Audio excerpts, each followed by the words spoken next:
On this March 26th of 2019, we have an agenda that we will follow. If you'd like a copy of that, it's in the middle of the room on the desk, and we will follow the agenda as outlined. We will first stand, and I will lead a pledge of allegiance. It will be followed by a prayer by Councilmember Christiansen, and then I will conduct the roll call. If everybody please stand.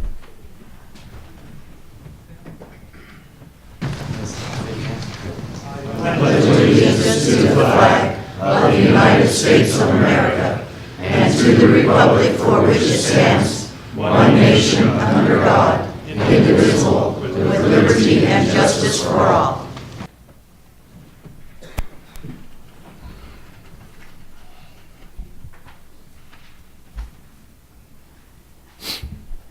Our eternal Father in heaven, we come before Thee at the start of this City Council meeting with gratitude in our hearts for the bounteous blessings that we have received, for this good land in which we live, for all those people who have sacrificed so much through the years to keep the freedom that we enjoy, and for their wisdom and foresight. And we pray for Thy Spirit to be with us this night, to help us to do our part in having the wisdom that we need to be able to meet the needs of our residents, that we may be wise and indivisible like our nation, that we may have the proper goals in mind, and that we may speak civilly, and that we may have good conversations.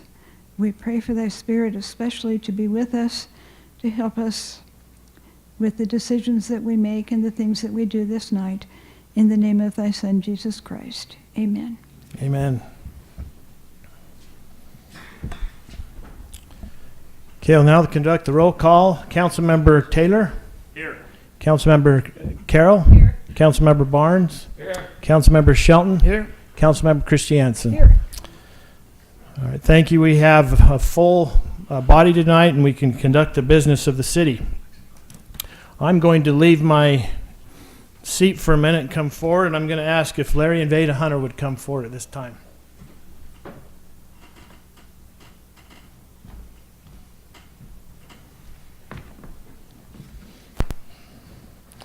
If you just come, we're going to embarrass you a little bit and put you on the spot.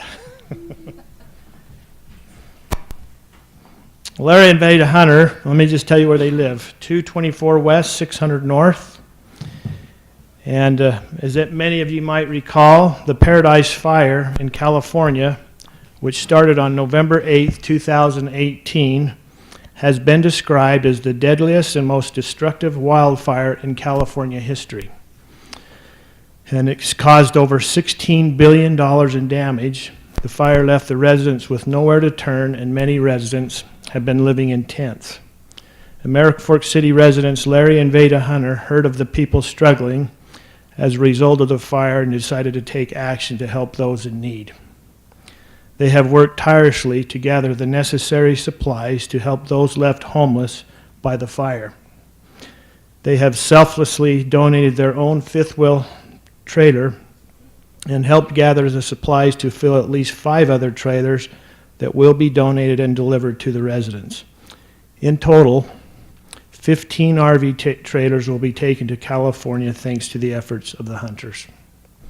The hunters and those involved in this effort represent the spirit of service and sacrifice that are representative of what makes American Fork a great place to live. They have given of their financial resources and time to lighten the burden of others. For this reason, we want to honor Larry and Veda and their example by giving them this Hero Award and declaring March 26, 2019, Larry and Veda Hunter Day in the city of American Fork.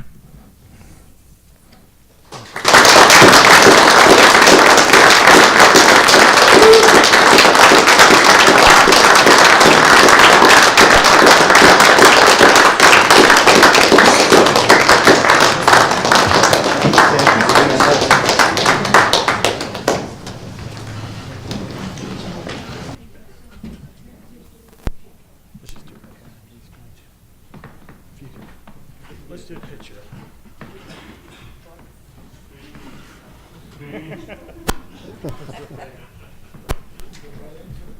I'll put you two together and I'll stand on the side. How about that?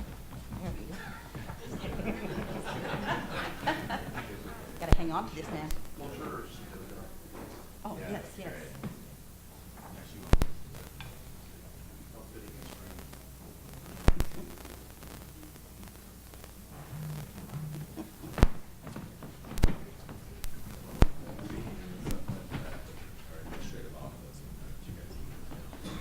I heard speech. I actually asked him prior to as well, so I'm going to give the mic to Larry.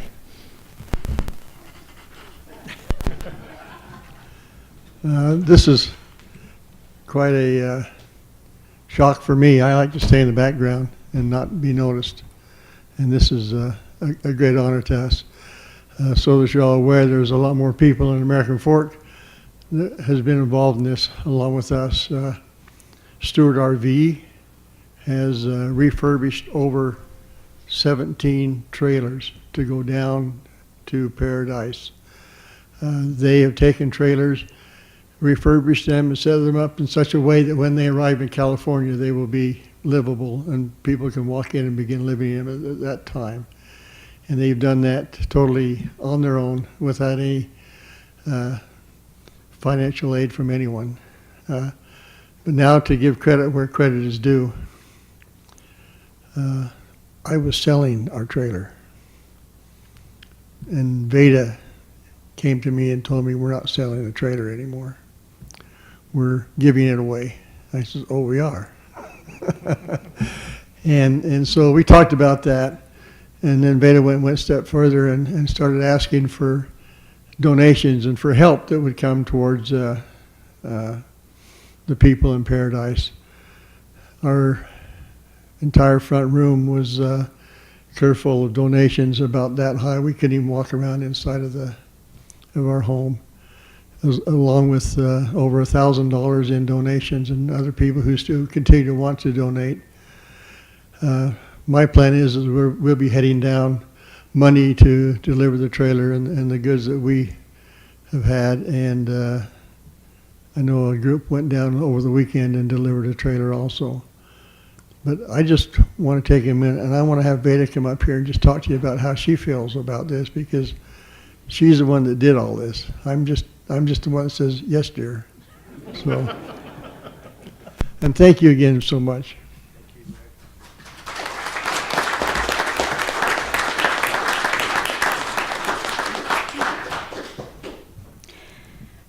Well, I'm a person that always follows my heart.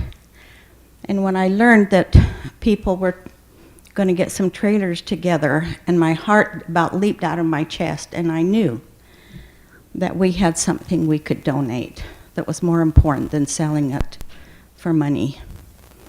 And so with that settled, next thing my heart just started a pounding and I got goosebumps. And, sorry. And it just came to me as clear as day. That's wonderful to deliver them a trailer.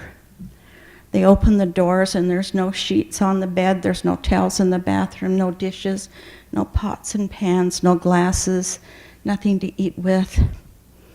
And so I thought, okay, it's Christmas time, people, you know, maybe they've gotten some new things for Christmas and they have some things they could donate.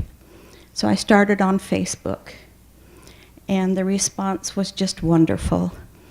And I received new things, used things of which I asked, please, don't donate if it's something you wouldn't use yourself.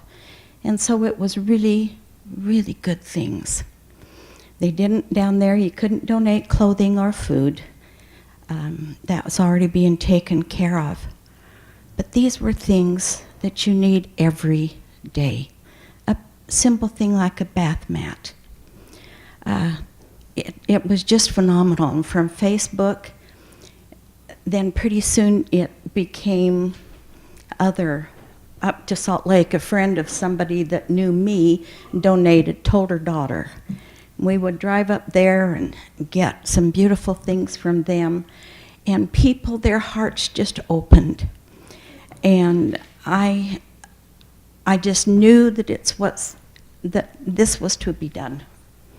And so my hope is that when these people are able to get into a trailer, because as of right now, the conditions are horrible. They've had so much rain. The field that these were going to, because the LDS Church had purchased some land, putting in sewer, water, and electricity for trailers. And it's just mud and water. You can't do anything with it. People are living on couches, floors, in a small trailer in somebody's driveway. And look what we have. They can't even go to their property because it is so toxic from all the ash and the rain and everything. You can't even boil water. It makes the water even worse because of a certain toxin that is in the water.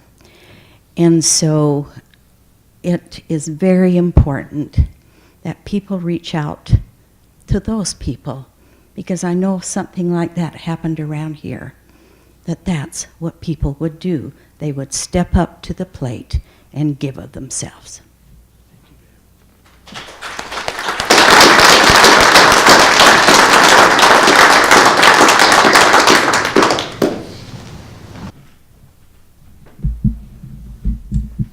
Thank you for sharing those thoughts. Very, very meaningful. Thank you. We will now have that point in time where we have a portion set aside for a public comment period. Anybody that would like to address the City Council, the mayor, or key staff, we invite you to come forward. I have one request from Christy Colliard. Now, if she would like to address the council, or if there's something that comes up during an action item that you would like to address before, if you just raise your hand, I'll call you forward. But Christy Colliard, are you in the audience? Thanks. Thank you, Christy. Hi. I have some papers, I guess, with some photos. Can I pass them around Absolutely. to you guys? Okay. I know I'm the only one here from Greenwood Elementary. I know there were quite a few people that had conflicts, and I know that it'll be a couple, thank you, a couple sessions or a couple times that we need to meet with you guys. But we've sent several letters and emails talking about the problem that we're having with our crosswalk, and we're needing some help with the safety of our crosswalk now that we have started in on construction with a new add-on to our school. And we have some really unsafe areas. One of them specifically is at the kind of the S turn that is 100 East and 200 South. I know Rob lived right around the corner there, so he knows that it's a really bad corner and there's a definite blind spot. But we've got, I have another paper to pass around, I'm sorry.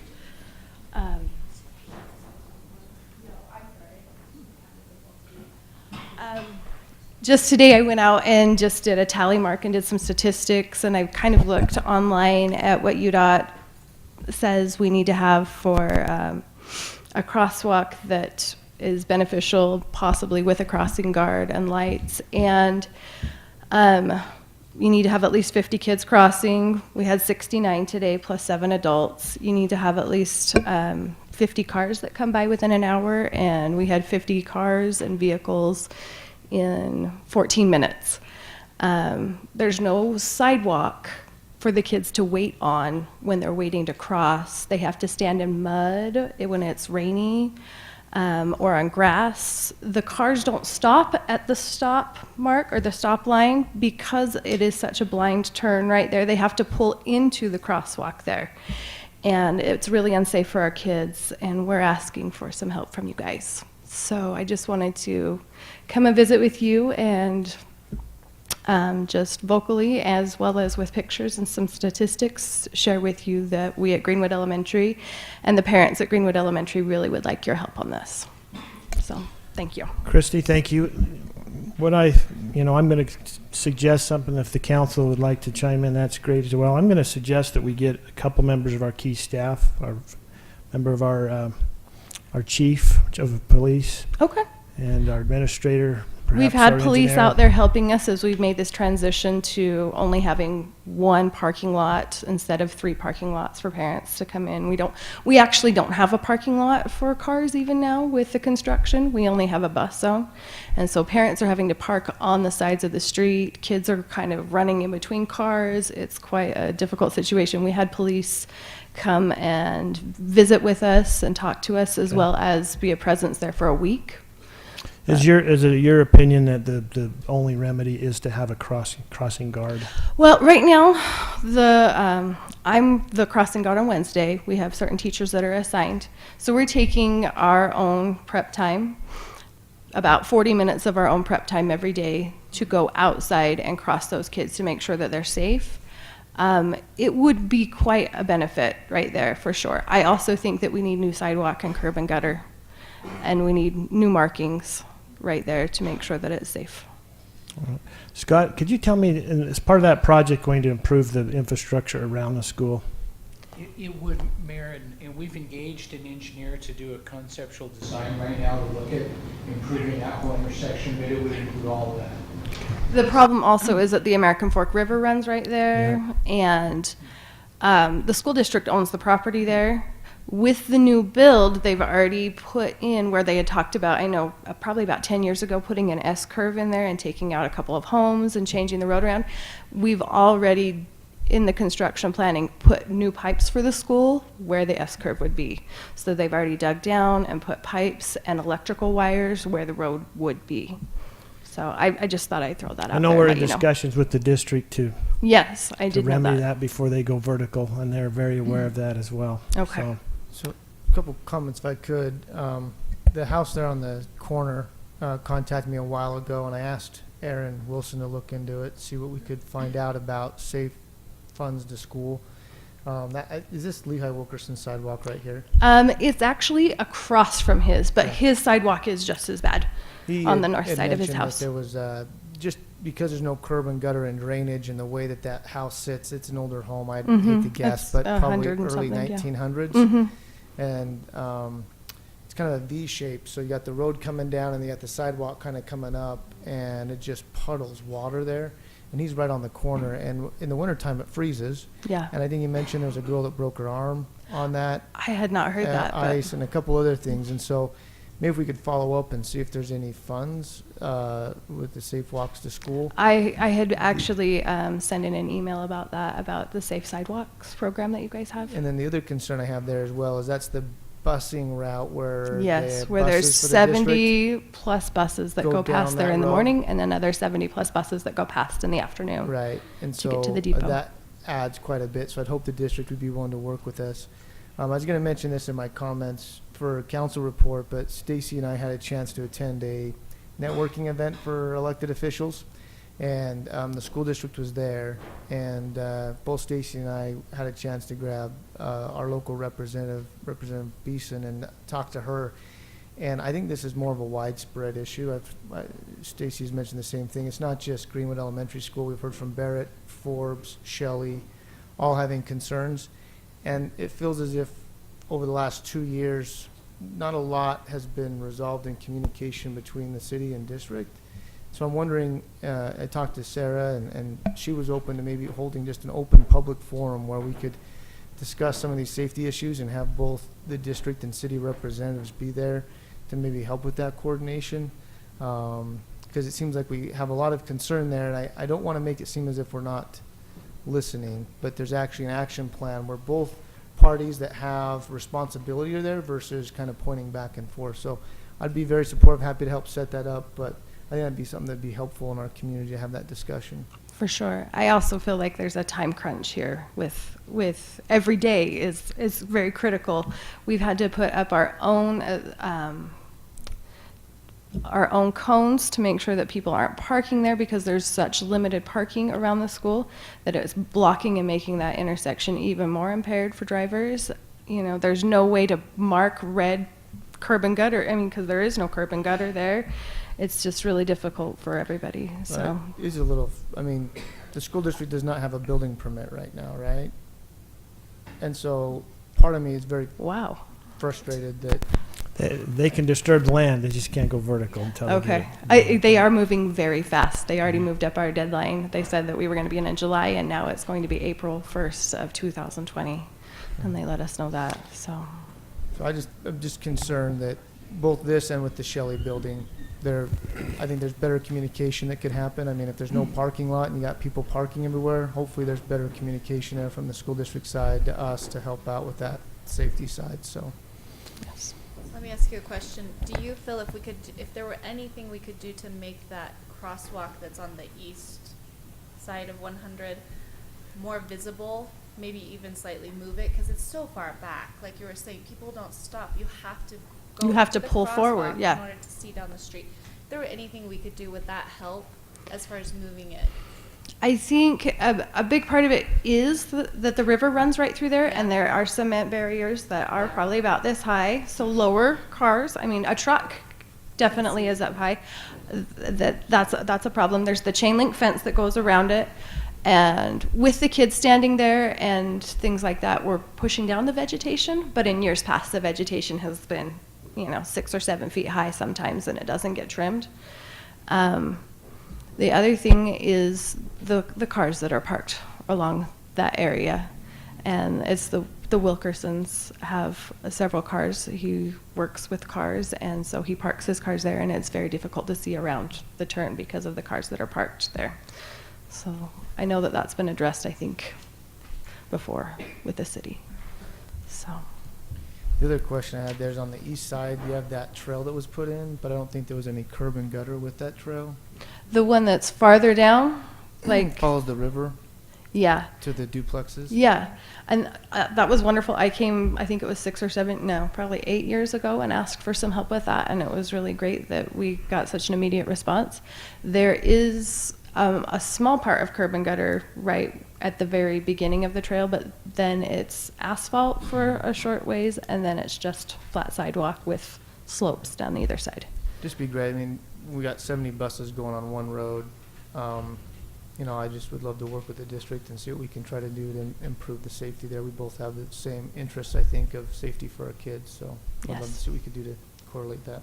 Thank you. I appreciate that. Chrissy, thank you for coming. Well, I'm going to hold on to your contact information, Sure. Wonderful. and we will contact you. We'll bring parties together, Okay. and we'll address Great. this issue head on. Thank you. Okay. I Thank appreciate you. that.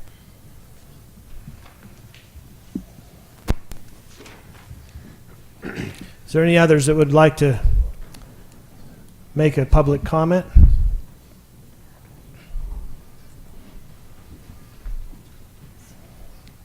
Seeing none, we will close the public comment period and move on to the city administrator's report.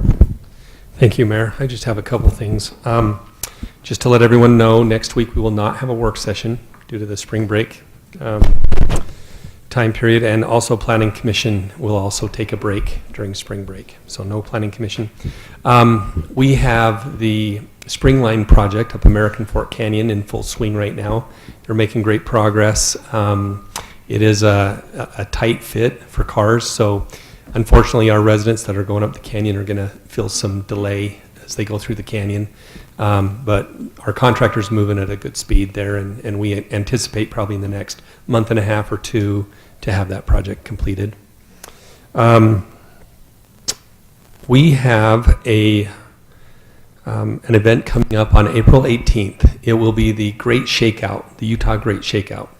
And as part of that, we would love to be able to test out our reverse 911 call system for the city.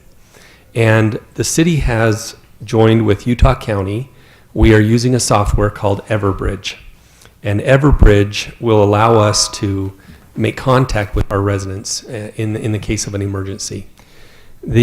What we are asking residents to do is to sign up for an account at alerts.utahcounty.gov.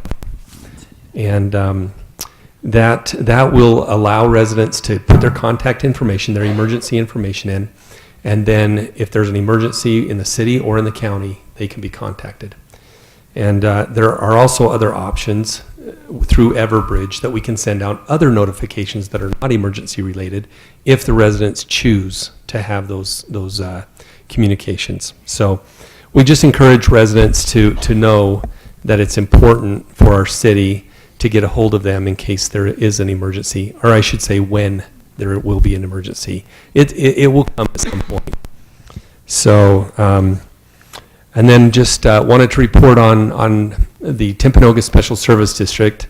One of the big issues that the board is deliberating down there is how to take care of the biosolids. So there's a lot of flow that comes in the district, and on the backside there is biosolids. There's the waste product, and it's thousands and thousands of tons. And currently we are composting a portion of that.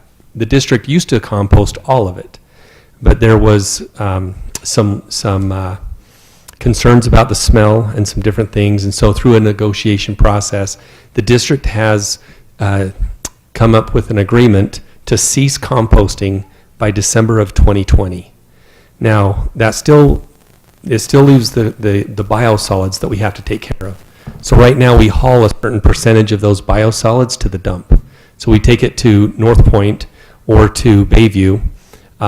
They actually can't handle all of the tonnage that we have or will have, so we're actually going to need to find other locations to take care of that. But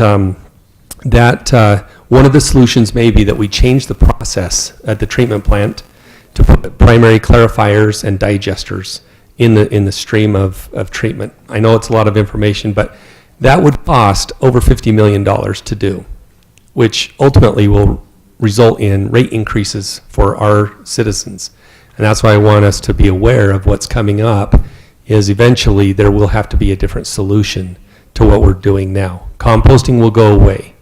The district will not accept green waste any longer, which is also a benefit that we have enjoyed for many years. Just want to keep you up to speed on that and let you be aware of that. And that's all I have. Thanks. Thank you for that report, David. We'll now move on to council reports, and I'll turn to you, Councilmember Christiansen. The library board meeting has been postponed until tomorrow, so I don't have a crystal ball, so I can't report on that one. But yesterday I went to the inaugural meeting of the Utah County Sustainability Coalition. And there were representatives from Lehigh, Vineyard, Orem, Provo, Nephi, BYU, and UVU there, and American Fork. And I see good things that could come out of there. We're talking a lot about how we can cooperate to take care of different things that are addressing our communities that we have in common, whether they're what to do with green waste, or how to encourage people to recycle, or how to take care of the recycling that they provide, and then educating the public about reducing and reusing and things like that prior to recycling. So there are a lot of different avenues that we'd like to pursue. Right now, the first thing they want to do is get names and contact information of those who are interested in attending. The next meeting is April 22nd at 3 o'clock down at the Public Health Building. So, anybody wants to do that, let me know. We can go together. Okay. Thank you for that I see report. good things coming. Great. Thank you for attending that. I would check my schedule, and I'll let you know if I Yep. could attend it. It sounds like is this something that's just, did you say just starting up? Just starting up. First Yesterday day. was the first meeting. Great. Okay. Thank you for that report. Councilmember Schoen? Thanks, Mayor. Just along what David had brought up, had a conversation with Mark Christensen, the administrator over there at Saratoga Springs, and we talked a lot about this issue with the biosolids, is the politically correct term, I guess, the stuff that's left over after it's processed.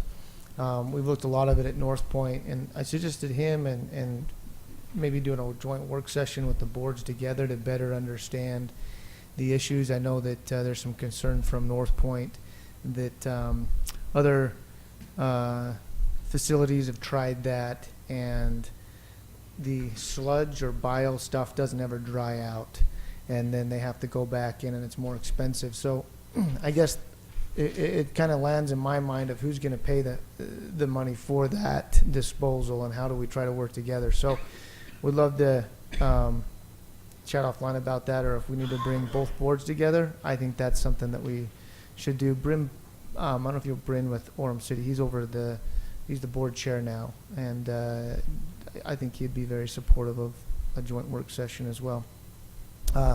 Also at the North Point, we also talked about future growth in the county, and it's really scary when you start looking at the numbers. Mark Christensen at Saratoga said right now they have 1,000 building permits out in Saratoga Springs right now, which is just unreal. I know Eagle Mountain's growing a lot as well.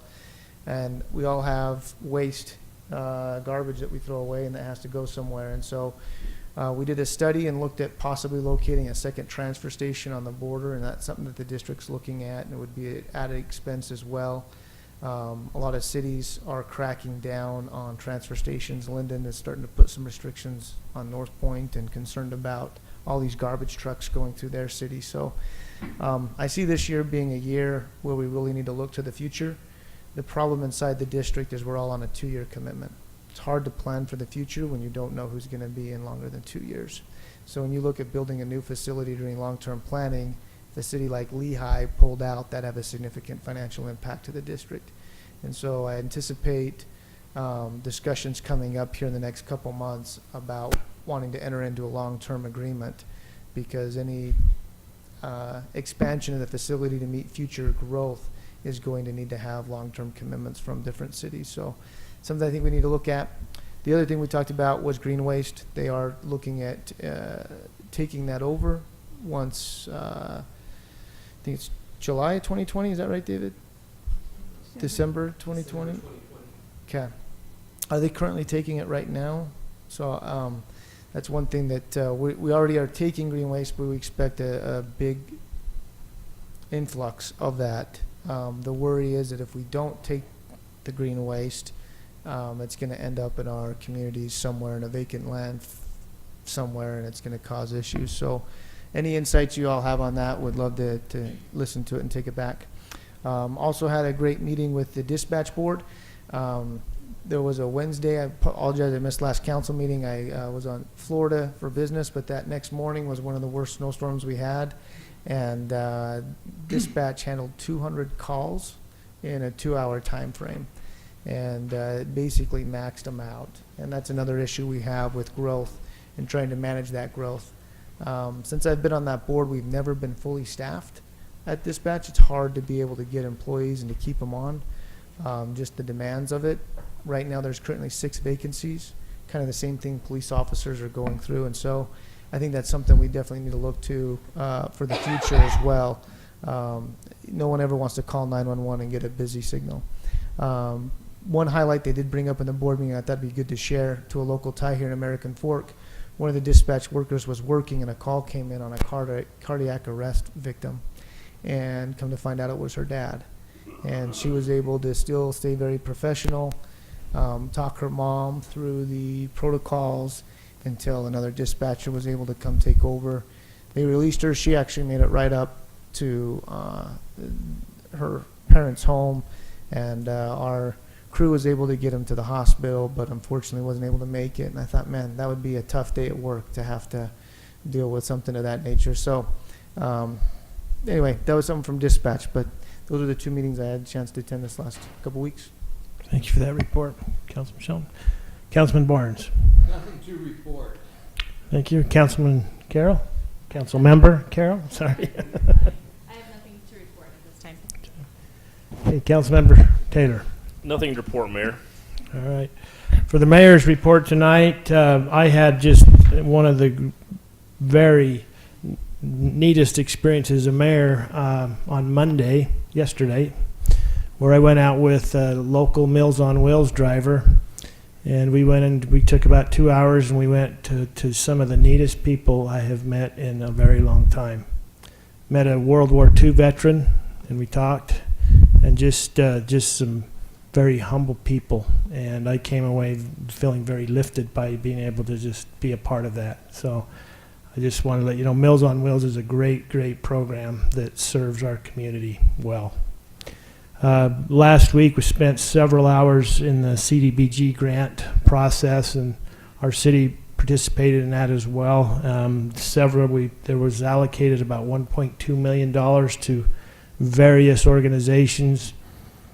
Happy to report American Fork City will be able to fund another phase of our water line replacement, so it's going to be a great thing for us. And again, Tabitha's Way will be able to benefit greatly, and other organizations for needy people with special needs, the aged population, and it was just fun to be there. It was really difficult to try to pick who to fund and who not to fund, and who was prepared to accept that funding and be able to spend it within the year. So it was a great experience, and that's the mayor's report for tonight.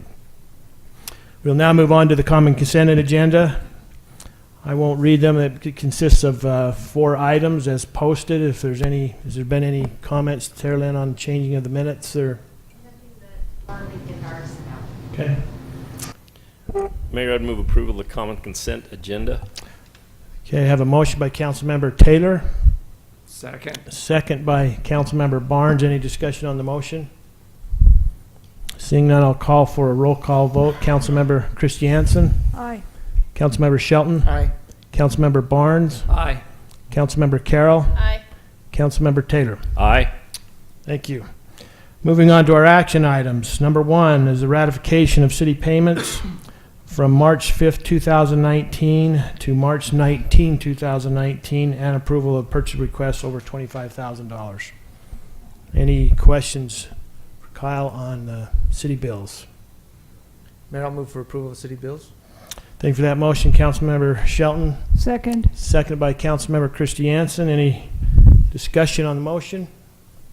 Hearing none, I'll call for a vote. Councilmember Christiansen, Aye. Councilmember Shelton, Aye. Councilmember Barnes, Aye. Councilmember Carroll, Aye. Councilmember Taylor. Aye. Thank you. Item number 2 is review and action on appointing Chris Christiansen, to the Planning Commission with the term to end 2021. He is taking the vacancy of Nathan Schallenberg. Nathan was just recently called to be a bishop, and it was hard to do everything and be every place at the same time. So Mr. Christiansen's here. If you have any questions for him, maybe you could stand for us, Chris. So no. We're We- just replacing Nathan. Yeah, our alternate is going to stay. He wanted to stay in that position. Yeah. I hope you received that email with his resume. Very impressive resume. Any questions for Chris? He's a little overqualified. I don't know. I got a lot to Maybe a learn. lot. I got a lot to learn, so Mayor, excited for the opportunity. I'll go ahead and make a motion to appoint Chris Christiansen to the Planning Commission with the term to end 2021. We won't hold your last name against you, by the way, Chris. We're not related. We're not. Not that I know. Never saw him before. All right. Second. All right, I have a motion by Councilmember Shelton and a second by Councilmember Barnes. And I'll go for a vote.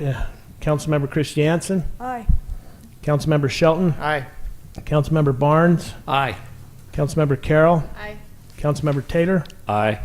Thank you. Mayor, I'd also like to just quickly note how much help Nathan has been over the years, and his expertise has been extremely helpful for the Planning Commission. So we will miss him, but wish him the best and thank him for his time with the Planning Commission. He did a fantastic job. Thank you. Congratulations. Welcome, Thank you. Chris. Chris, if you could make a connection with Adam, and if you have his personal contact information, they'll get you to work real fast. So thank you for accepting that call. All right, item number 3 is a review and action on approval of a resolution authorizing changing 1080 North Circle from approximately 850 West to 900 West to Canyon View Court. This has gone through quite a process, and the neighbors are ready to get Grubhub, and then it just goes to somebody else. So, Mayor, I'd move to approve the resolution authorizing the street name change from 1080 North Circle to Canyon View Court. Thank you for that motion, Councilmember Taylor. Do I have a second? I'll second. Second by Councilmember Shelton. I'll go for a vote. Councilmember Christiansen, Aye. Councilmember Shelton, Aye. Councilmember Barnes, Aye. Councilmember Carroll, Aye. Councilmember Taylor. Aye. Thank you. Item number 4 is a review and action on approval of the Ovard addition consisting of 1.169 acres at approximately 340 North County Boulevard, including the ordinance of annexation, annexation agreement, and placement of the property in the PO1 zone. Any questions for staff? I move to approve the Ovard addition consisting of 1.169 acres at approximately 340 North County Boulevard, including the ordinance of annexation, annexation agreement, and placement of the property in the PO1 zone. Thank you I'll for that second. one. I have a motion by Councilmember Carroll and a second by Councilmember Taylor. Any discussion on the motion? This is what we heard about last council meeting when we approved the Thompson property there on the corner, right? That this was coming. That's that same. Okay.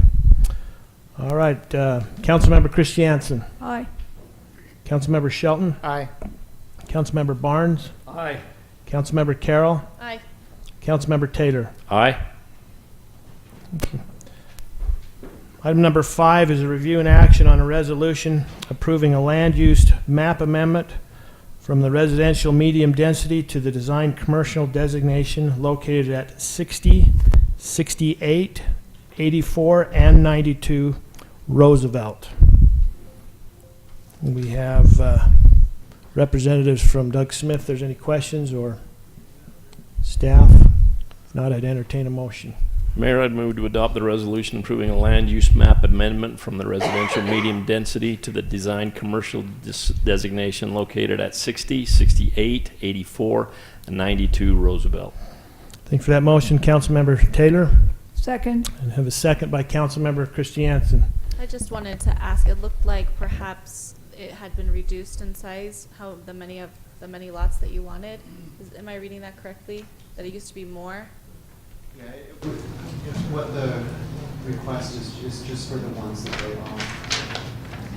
There's I guess I'm wondering, will there be a time when we'll want to do more? Okay. Okay, I have a motion. I just wanted to say that I appreciated reading the notes there and seeing how willing they were to take the consideration of the neighbors into account. Appreciate that. And so often we go down this road, as we've done many times, and there are promises by the developers of what landscape will be put in, and sometimes we can police that very well, and sometimes we can't. But all of the people, the residents along there, commented from the notes of how true to their word Doug Smith has been, and how nice that is. So we appreciate that. Absolutely. They're good neighbors. Okay. I have a motion and a second, and I'll call for a vote. Councilmember Christiansen, Aye.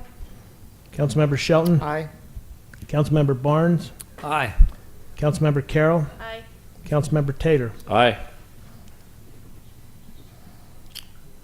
Okay, item number 6 is a review and action on an ordinance approving a zone map amendment from the R2 7500 residential to the SC1 planned shopping center located at 60, 68, 84, and 92 Roosevelt Avenue. I move to adopt the ordinance approving a zone map amendment from the R2 7500 residential to the SC1 planned shopping center zone located at 60, 68, 84, and 92 Roosevelt Avenue. Second. I have a motion by Councilmember Carroll and a second by Councilmember Taylor. Any discussion on the motion? Hearing none, I'll call for a vote. Councilmember Christiansen, Aye. Councilmember Shelton, Aye. Councilmember Barnes, Aye. Councilmember Carroll, Aye. Councilmember Taylor. Aye. By the way, is there any reason on those two separate motions why on one we had Roosevelt Avenue, the second we had Roosevelt Avenue, on the first one we just had Roosevelt? Is that just an oversight? Do we just need to, I don't know if there's something we didn't know or understand. Okay. Item number 7 is a review and action on an agreement for the AF10 annexation consisting of 12.20 acres at approximately 850 west, 620 south. Any questions for staff? I move to approve the agreement for the AF10 annexation consisting of 12.2 acres at approximately 850 west, 620 south. I'll second. We have a motion by Councilmember Christiansen and a second by Councilmember Taylor. Any further discussion on the motion? Hearing none, I'll call for a vote. Councilmember Christiansen, Aye. Councilmember Shelton, Aye. Councilmember Barnes, Aye. Councilmember Carroll, Aye. Councilmember Taylor. Aye. Item number 8 is a review and action on an agreement for the AF 191 annexation consisting of .51 acres at approximately 800 South, 900 West. Mayor, I'd move to approve the agreement for the AF 191 annexation consisting of .51 acres at approximately 800 South and 900 West. Have a motion by Councilmember Taylor Second. and a second by Councilmember Carroll. She's closer. Any discussion on the motion? Hearing none, I'll call for a vote. Councilmember Christiansen, Aye. Councilmember Shelton, Aye. Councilmember Barnes, Aye. Councilmember Carroll, Aye. Councilmember Taylor. Aye. Item number 10, item number 9 is a review and action on agreement for the AF Penrod annexation consisting of 10.72 acres at approximately 950 West, 620 South. I move to approve the agreement for the AF Penrod annexation consisting of 10.72 acres at approximately 950 West, 620 South. I have a motion by Councilmember Carroll, Second. a second by Councilmember Taylor. Any discussion on the motion? I do have a question. Do we move to approve the annexation or just the agreement? What is the annexation? Usually an annexation includes the agreement. I think it's supposed to be the agreement, actually. Is this just the agreement then? Right now, it's just the agreement. Okay, Yeah. just wanted to confirm. Thank you, Barbara. All right, I'll call for a vote. Councilmember Christiansen, Aye. Councilmember Shelton, Aye. Councilmember Barnes, Aye. Councilmember Carroll, Aye. Councilmember Taylor. Aye. Thank you. Item number 10 is a review and action on an agreement for the Phelan annexation consisting of 47.39 acres at approximately 400 East, 1700 South. Questions for staff? Mayor, I'd move to approve the agreement for the Phelan annexation consisting of 47.39 acres at approximately 400 East, 1700 South. I have a motion by Councilmember Taylor Second. and a second by Councilmember Christiansen. Any discussion on the motion? Mayor. Yes. Sure. Come forward if you just state your name.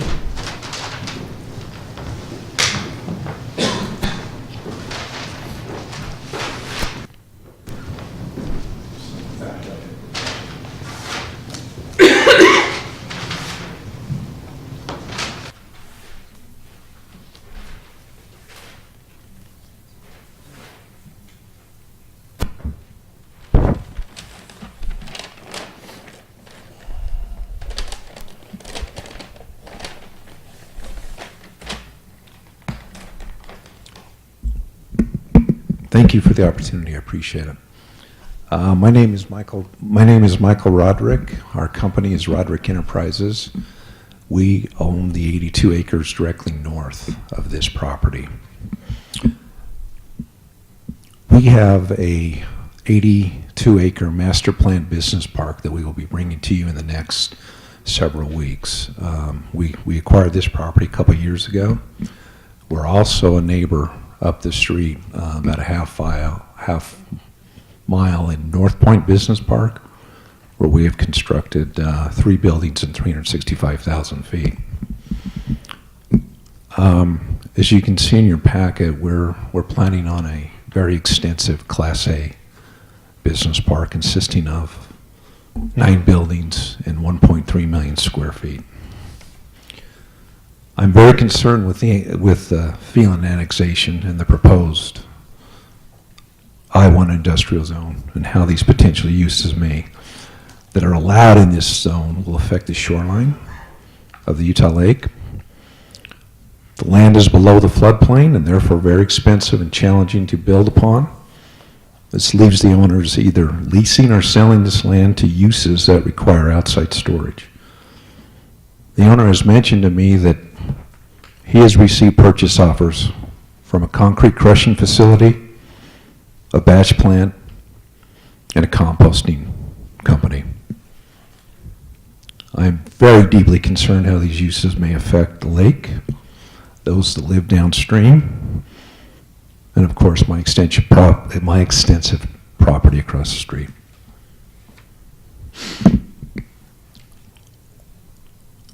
Our project will consist of 9 buildings and 1.3 million square feet.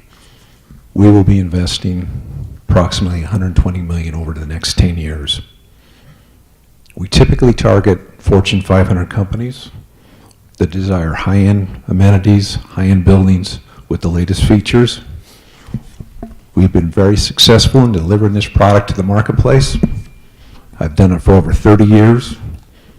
We have a project we feel that the corporate market will desire. Having potential noxious or hazardous materials directly across the street from our project is very concerning to us and may cause us to simply have to abandon the project. Another concern I'd like you guys to consider is that when we went through our annexation 2 years ago, the city, the planning commission, and the city council at that time were extremely concerned with what our plans were and how it might affect the shoreline. I distinctly remember the consensus was to protect the shoreline and to not allow development south of 1700 South. In fact, the American Forks current city land use map clearly labels the subject property as shoreline protection. The land west of our subject property is M1, Marine, and our land directly north is P1. Heavy industrial zoning and potential outside storage and potential noxious hazardous items simply does not fit in this area. Based on all the above, I would ask you to table this request or simply vote no on an industrial zone for this parcel. Thank you for your time and consideration.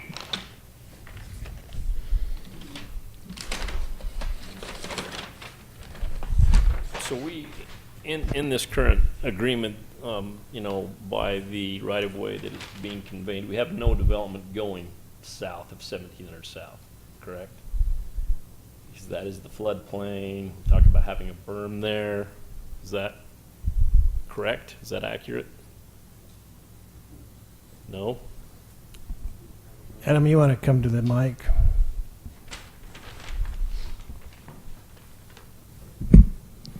So with, we will be getting right-of-way for the 1700 South. Just directly to the east, all of that property is industrial. So there's a small area of the shoreline protection which is currently wetlands, and so we recommended that that remain, and that other areas, you know, could be I-1, but obviously they would be reviewed extensively before any approvals took place. Further to the west is the marina zones. There are a number of commercial uses that can be in there. Basically what it is, the marina zone prohibits habitable structures, and so there can be commercial uses. And if the lake does rise and fall, then if those uses are flooded, basically there's no residential units allowed, and any commercial uses that are allowed in the M1 zone are of such that if the water rises and falls, they're going to be okay in the long run. And so, in looking at any potential future development within the I-1, we would look at that as well. So, we just again, there's industrial just to the east. If this goes I-1, this will be the last remaining chunk of I-1 in the city. And then we are completely built out of I-1. So I just have a clarification question. Do you still then, if something's in the shoreline, designated shoreline protection, do you still give it a zoning designation like I-1? And then you just inhibit development on it? No, you wouldn't prohibit development. If it's zoned I-1, I mean, there are a number of uses that can be allowed in I-1. This is just what so yeah, I mean, the underlying land use plan does show shoreline protection for this area, but the petitioner is requesting this as a zone, and that's why we're moving it forward that way.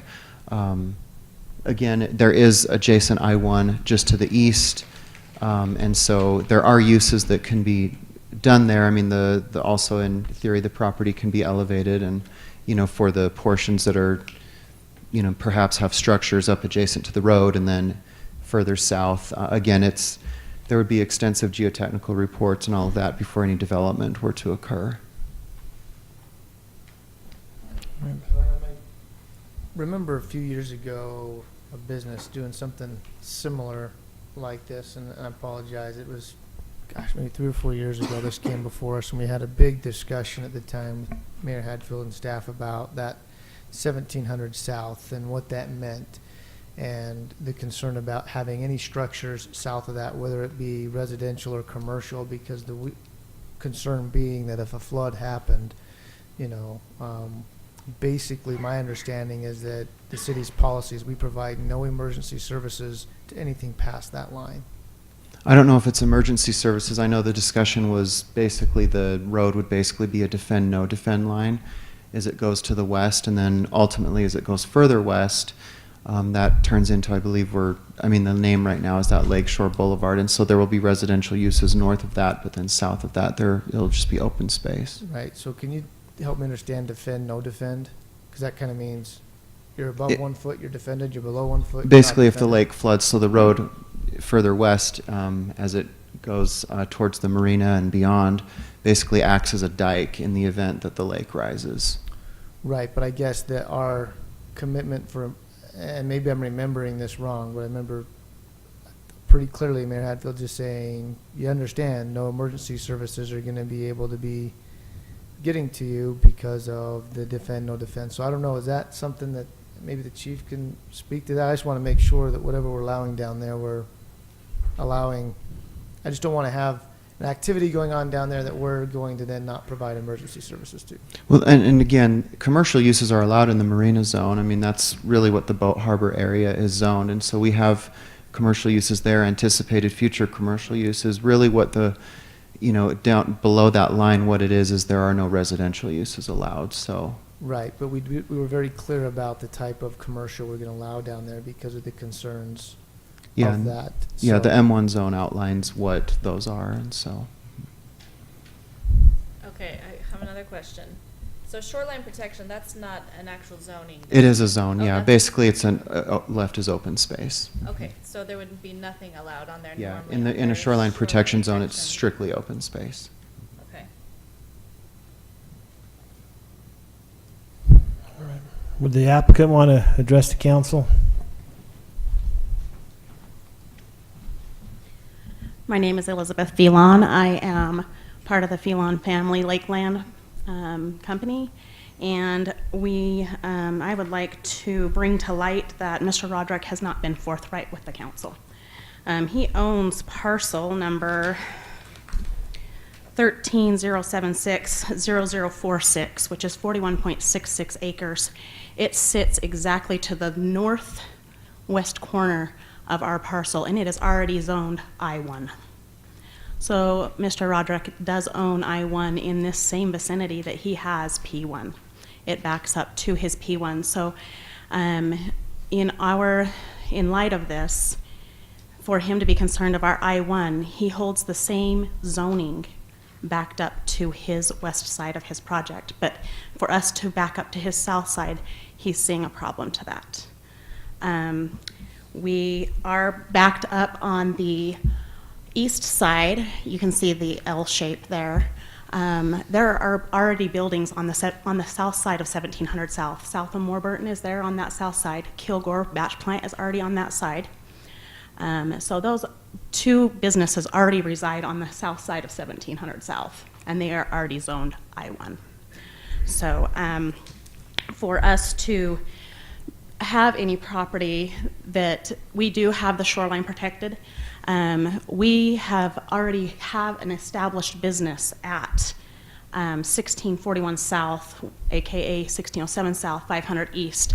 We have been established there for the last 20 years. We have been an American Fork family business for the last 34 years.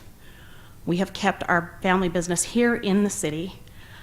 We already own, where he's circling around, we hold a topsoil screening business license. We are an excavation company. We do sell to 90% of the landscapers in Utah County as a screening process. We screen dirt. I know Mayor Frost, when he landscaped, he was one of our clients. The batch plant that is to the southwest corner there, or southeast corner, I'm sorry, Kilgore, provides a lot of concrete. Mr. Roderick's buildings are nothing but concrete tilt-ups. They're concrete tilt-ups. That concrete has to be made some way. The land that Mr. Roderick is building on must be stabilized. In order to stabilize that, crushing has to happen and screening has to happen. There's no way to stabilize our foundations without crushing. It's impossible. So in order for Mr. Roderick to have a P1 and to build these nice buildings, and they are absolutely phenomenal, gorgeous buildings, they are, but he's placed them in the middle of I-1 that already exists on the east side, and his own parcel of 137646 is already zoned in I-1.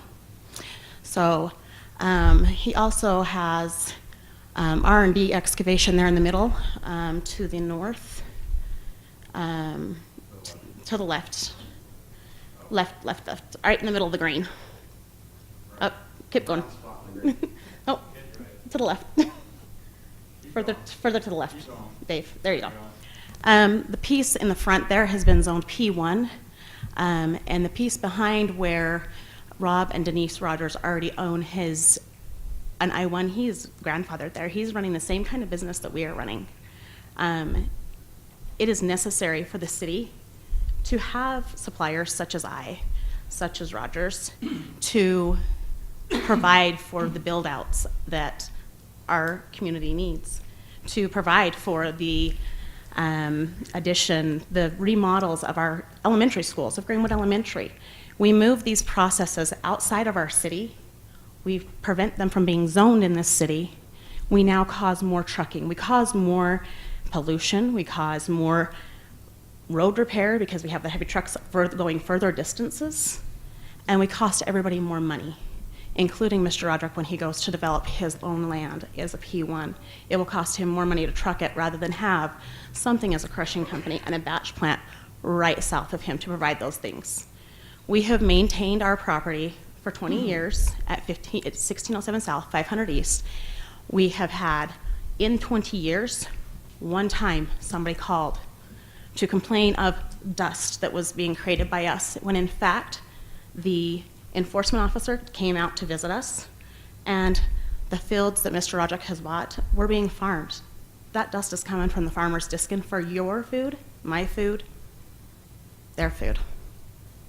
It's not just industrial that causes dust and things that may be inhabitable and hazardous to our health. But I can tell you, being raised in this industry, I'm healthy as a horse, and it's not affected me. So I would ask you to consider and take into light that he is also got I-1 on the west side of his development that he currently holds. And without an I-1, we don't want to annex. So if you want to push us to a different zone, we will not be annexing to American Fork City, and we will stay in the county. Thank you. You know what, let me have Steve, he's on his way up here. I'm Steve Phelon, and yes, we've been there. This all started when I knew they were going to develop next door years ago, and I knew my dirt pile was going to become an issue there. So as a good neighbor, I was being proactive and acquired this other land, because where our pile is right now is where his road, where you need to have a road. And so I was moving it to the bottom. The design of this is we will have buildings along 1700 South. They'll all be above the flood line, above the road. These are for people that need a building with a lot of land behind it. We all have our shops up front. We're trying to be clean and put all of the dirty stuff behind. There's not much, most of the winds go to the west. There's not people over there to just be disturbed by it. So we're trying to put it in a different place, so we're hiding it all. I know that nobody likes our type of industry, but everybody needs us. And so we went down there 20 years ago by the sewer plant because nobody wanted to go down there. Okay, and so that's where we went and we established, and we did an industrial park there because nobody wanted to be by the sewer plant. I have to say is there has to be a place for all of us. This zone is, we can deal with the elevation issues. We will be raising the plot up to do our things. We're not doing anything different than Mr. Rogers is doing, that I'm already doing. We'll be crushing concrete and dirt. There's a batch plant next door. I don't know why a batch plant one more over is going to make any difference. That batch plant next door, most batch plants, all those materials are wet, those rocks and that sand. There's very little dust or any of that kind of stuff that comes from those things. I know that he's building a really nice product, but this is like the guy that moves in next to the pig farm and complains about the pig farm that's been there forever. There's got to be a transition somewhere, but he wants to do it at my expense. Maybe he should have kept his P1 at the top and the bottom half been a transition, but he wants to do it at my transition area at the bottom. And so I would ask for your vote to keep us as a I-1 as we planned. I came here at the request of the city. Otherwise, I just stay in the county because I don't really have to have buildings on the south side. We're going to go ahead and do our production with or without. Thank you. Mr. Roderick, if you would like to. Just a clarification on our project, the west 40 acres, we just purchased that about 6 months ago, and it was already previously zoned, partially P1 and partially I. As part of our presentation and master plan, our entire project will be P1. So that it's all going to be a planned industrial park.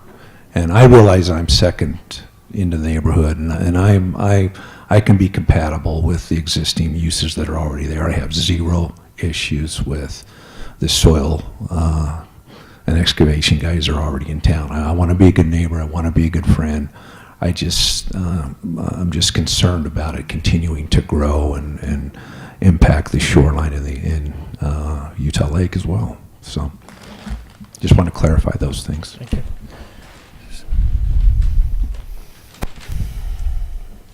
Good evening. My name's Doug Clements, and I represent a ready-mix business. We're looking to expand. I've been in business now for 3 years in Salt Lake City.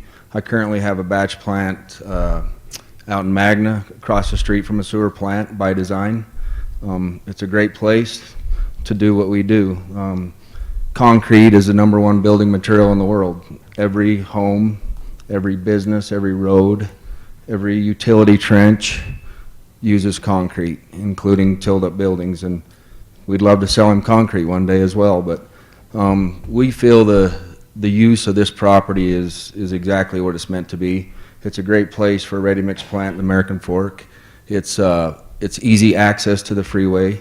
It's easy access within the city streets here that minimize truck traffic, both inbound raw materials and finished products going out to homes and schools and whatnot, as well as it gives us access to I-15, gets us on the road and gets us to other cities where they're building, thousands of homes a year. We too have a batch plant on the west side of Utah Lake. We recognize the shoreline, and we're all governed by the law. You have to keep all your water on your own property. There's plenty of laws in place to make sure we maintain our dust, keep our water, and operate good business. So appreciate your consideration. All right, council. Oh, somebody else. We've got a motion and a second, don't we, Mayor? No. We don't? We do? I think we do. Oh, that's right. You're absolutely right. Okay. Good. I'll allow one more comment and All right. tell us something we don't know. Yeah, Rob Rogers with R&D Excavating. I was here just a few months ago doing my annexation, well, not annexation, excuse me, the zoning change to I-1. When we originally purchased land out there, that entire bottom of the lake shore was supposed to be I-1 industrial. That's why we purchased ground out there.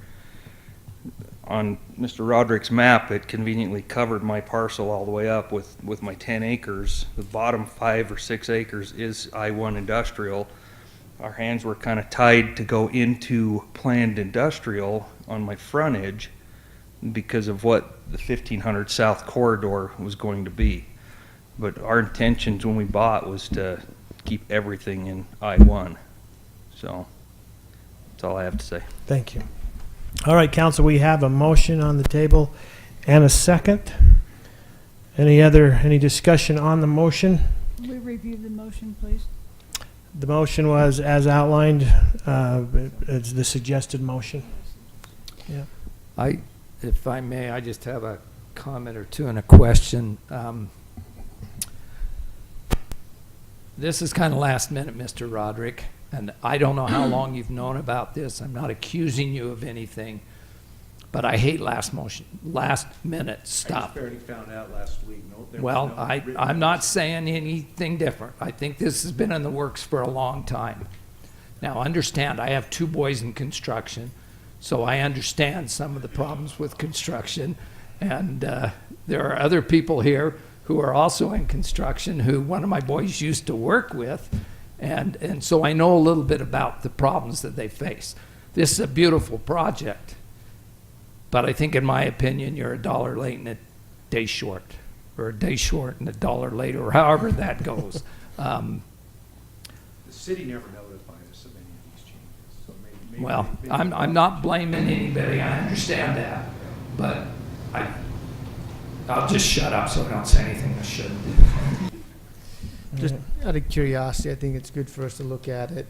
Like I said, I know that we've had development down there in the past. That's been a big discussion. Love to see what the policy would be. Sometimes I wonder, someone's going to come back to us like they do when the hurricane hits and says, who was the idiot that allowed that building to go there when you knew it was in a hurricane area? I don't know if there's any restrictions, and if Adam's right and they can build a building all the way down to the end of their zone, if that's right or not. You know, maybe only allow buildings on 1700 South. That whole defend, no defend makes me worry, and what I remember, and I need to have it double checked and would love an answer back from staff, not immediately tonight, but to clarify was basically if our resources are tapped because of a flood, we're not responsible to provide emergency services down there. And I think that if we don't do that, someone's going to come back and say, well, why in the heck did the city even allow us to build down there if you knew that was allowed? So I don't really have any issue on the 1700 South if it's up there, but as we get closer to the lake, is there some way that we need to maybe restrict structures and buildings down there? It's more than what can be handled in this motion tonight, but I think those are things that we really ought to take a look at. You're right. Years past, we've never had to worry about the lake. No one wanted to go out there, and clearly understand that. It's an elevation issue, and so we understand the risk. Most of the stuff we have, it isn't going to matter if it gets flooded. It just puts a delay in being able to use a product. But Steve, I'm not worried about you. What I'm worried about is 30, 40 years down the road. Maybe it's outside the family at that point. No, it could It's be not going to be.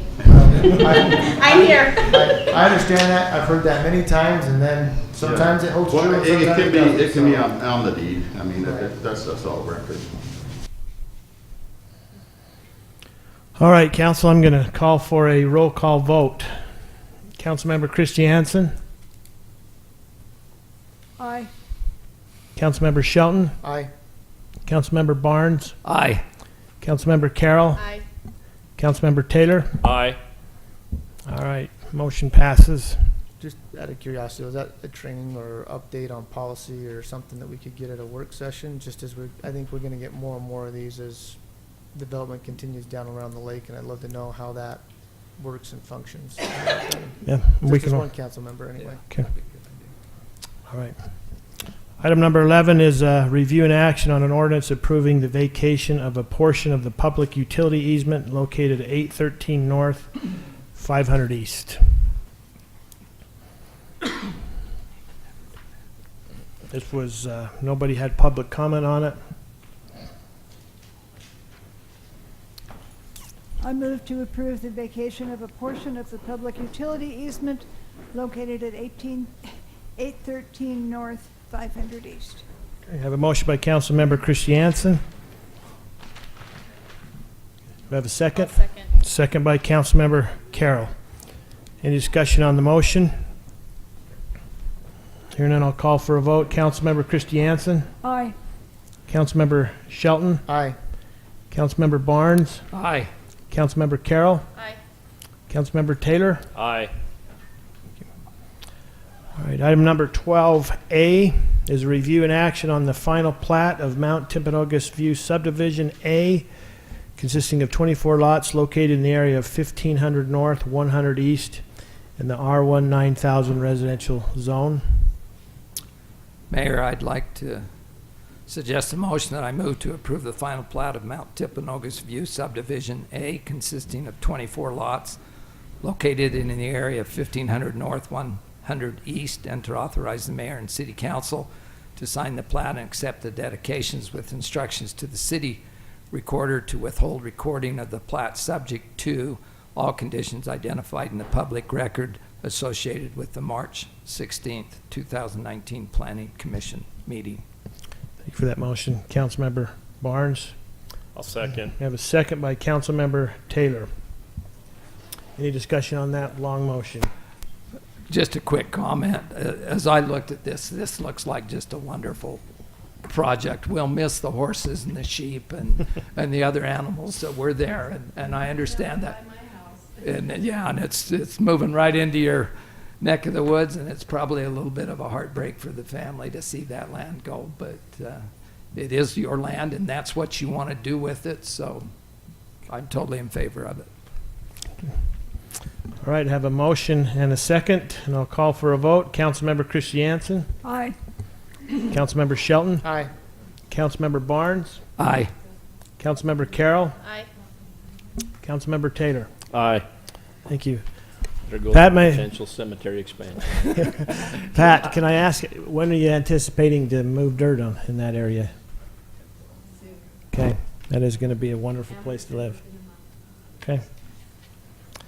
All right, item 12B is a review and action on a final plat and an ordinance adopting the site plan for Springleaf Townhomes consisting of 49 lots located at 900 East Pacific Drive in the R4 7500 residential zone.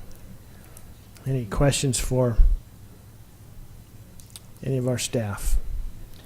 Mayor, I'd move to approve the final plat and ordinance adopting the site plan for Springleaf Townhomes consisting of 49 lots located at 900 East Pacific Drive in the R4 7500 residential zone, and to authorize the mayor and city council to sign the plat and accept the dedications with instructions to the city recorder to withhold recording of the plat and publication of the ordinance subject to all conditions identified in the public record associated with the February 20th, 2019 Planning Commission meeting.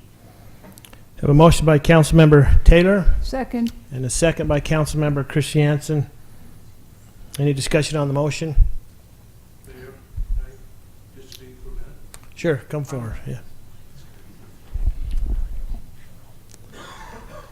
We know who you are, but we would ask you to state your name. Cheryl LeBaron, and I'm the landowner, at least my family is, and we've had this property for probably 4 decades and believe this is the best use for the property. It's going to be a wonderful project, be a real asset to the city. One of the main benefits is that we will build Pacific Drive and connect it, and so that will be a thoroughfare there that will help the soccer field and the detention pond. So we would appreciate your consideration. We'll get rid of that little, I consider a fire hazard. Boy, there's some really rough weeds in there that just dry out. Yes, yeah. So it'll be nice. Thank All you. right. Question, Cheryl. Yes. Does this butt up right against the back of your Eagle Rock? Yes, project? yes, That that's goes true. from there to the east, and it goes right up against that wall. Yes. Yeah, there's a home right in between, but up to that home. So, thank you. Thank you. Okay, I have a motion and a second, and I'll call for a vote. Councilmember Christiansen, Aye. Councilmember Shelton, Aye. Councilmember Barnes, Aye. Councilmember Carroll, excuse me, Aye. Councilmember Taylor. Aye. Okay, boy, there's a lot of things happening in American Fork. We've annexed a lot of property. We've approved a lot of good development tonight. Item number 3 is a review and action on the award of a contract for the 2019 Upper East Tank crack repairs to Gerber Construction Incorporated. So Scott's been very involved in this process. If there's any questions, we'll have him come forward. If not, I'd entertain a motion. Mayor, I move that we accept the bid submitted by Gerber Construction for the construction of the Upper East Tank crack repair in the amount of $87,800 and approve the contract as presented. Have a motion by Councilmember Carroll. I'll second. And a second by Councilmember Shelton. Any discussion on the motion? I just had a couple of off-the-wall questions. As I looked at this, the No more bid dumb than the rest span of us. was humongous. And I'm just curious as to why that might have happened, and where the average was, what, 149,000 or something, and this one's 2/3 of what the average was. It just makes me wonder. Mr. Mayor, Councilman Barnes, I wonder the same thing sometimes when you do see that, and admittedly, I don't like seeing that big of a spread, because it means that it could highly possible that somebody must not have understood the project correctly, and I always do get a little concerned, but we feel confident that the low bid understood it. It was right in the range of our engineer's estimate, slightly under, which is exactly, we don't want our engineer's estimate to be the lowest either. And so, we feel confident that this bid understood and grasps the scope of the project, so. Maybe the others didn't, or thought there was something in there that was much more costly. It may be, but this is like I say, slightly under what we anticipated, but Pretty close. but not too much under that it would scare me, if you will.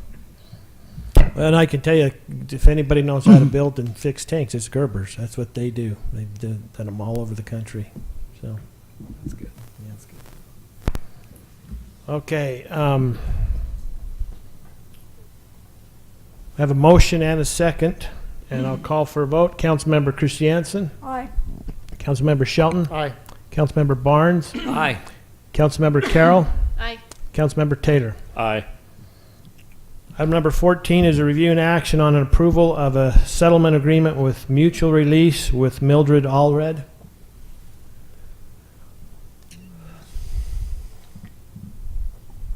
I move to approve the settlement agreement and mutual release with Mildred Allred. I'll second. Have a motion by Councilmember Christiansen, or Councilmember Carroll, and a second by Councilmember Christiansen. Somebody. Any discussion on the motion? The OCD kicked in and I noticed. No, I think it's the next one, sorry. I'm trying to find it. OCD's not working real well. No, it's not. I'm trying to find it in a hurry because I had moved off of it. Well, I'm going to Sorry. hurry fast for a vote then. Yeah, you better. Councilmember Christiansen. Aye. Councilmember Shelton. Aye. Councilmember Barnes. Aye. Councilmember Carroll. Aye. Councilmember Taylor. Aye. Item number 15 is review and action on approval of a settlement agreement and general release with Steve Bigler for the Z-Act development. Mayor, I'd move to approve the settlement agreement and general release with Steve Biegler for the Z-Act development. I have a motion by Councilmember Taylor. Have a second? I'll second. Second by Councilmember Shelton. Any discussion on the motion? This is the one. So there's reference to the 2 item numbers that I should have written this down, and I know it, that needed to be fixed. The sidewalk on 200 East, number 11, I think that's supposed to be. And then the fire hydrant repair, which is number 17. Somewhere in the documents, it's number 16 is referred to, and I should have written that down. Just want to make sure it truly is the fire hydrant. It really looks like it is the fire hydrant because of everything else. What's in the? So, yeah, that is a fire issue that Mr. Bigler actually has already taken care of at this point, and then he also has the sidewalk issue, which still needs to be done. Which is number 11, Yeah. right? And 16 was fine, so there was just a little confusion in there. I'll maybe try and find it and call Terry then. Okay, thank you. Okay, I have a motion and a second, and I'll call for a vote. Councilmember Christiansen? Well, I did have a question. Okay. Do we feel comfortable, or are we just setting a precedent that we may not want to? I'd like a little clarification. No, I don't think we're setting a negative precedent here. He's really taking care of all of the safety issues in the subdivision, which is the most important part. There is some history with this subdivision. It actually went into a foreclosure. Mr. Bigler then came and pulled that back out and has been working on that. So he has made great efforts to correct the deficient items. Okay, There were just these couple of last issues. I just had the question about the fact that he disputed the requirements. Yeah. Yeah, he felt like we were really stringent on the interpretation of city standards and specifications. And we had a meeting with him and worked that out, and we did agree that these were the last two things to take care of. Okay, I just don't want anybody else to come back and say, oh, I don't want to do that. Right, yeah, no problem Aye. there. Okay. I'll call for a vote. Councilmember Christiansen? Aye. Councilmember Shelton? Councilmember Barnes? Aye. Councilmember Carroll? Aye. Councilmember Taylor? Aye. Item number 16 is a consideration and action to enter into a closed session to discuss pending or reasonable imminent litigation and to discuss other items described in Utah State Code 52-4-204 and 52-4-205. So moved, Mayor. I have a motion by Councilmember Taylor, Second. a second by Councilmember Shelton, excuse me. I'm going fast tonight. I'll call for a roll call vote. Councilmember Christiansen? Aye. Councilmember Shelton? Aye. Councilmember Barnes? Aye. Councilmember Carroll? Aye. Councilmember Taylor? Aye. Okay, we will adjourn to downstairs. Yeah, we're going to deliberate downstairs, and then we will reconvene regular session from the downstairs room. That good enough, Taylor?